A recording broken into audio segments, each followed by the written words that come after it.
আসসালামু আলাইকুম। আসসালামু আলাইকুম। ওয়ালাইকুম সালাম। তোমরা ভালো আছো? আলহামদুলিল্লাহ। তোমরা কি বলেছো এখানে আমার বেতনের টাকা, তাই না? জি। তোমরা এখানে বলতে পারবা এখানে কয় টাকা আছে? 300 টাকা। 100 টাকা। না না, একজন একজন বলো। তুমি বলো এখানে কয় টাকা হতে পারে? 100 টাকা। 100 টাকা। তুমি বলো এখানে কত হতে পারে? 2000 টাকা। তুমি বলো এখানে কত হতে পারে? 5000 টাকা। 5000 টাকা। মাশাআল্লাহ।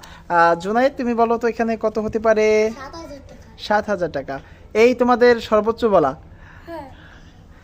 আর একটু ভেবেচিন্তে তোমরা বলতে পারো এখানে কত টাকা আছে, বলতে পারো। এখানে 100 টাকা আছে। এখানে 30000। 30,000। না, ওরা লক্ষ হাজার। এখানে 30,000 আছে, আমি দেই তো কয় হাজার? 1000, 2000, 3000 টাকা। 3000 আছে। হ্যাঁ।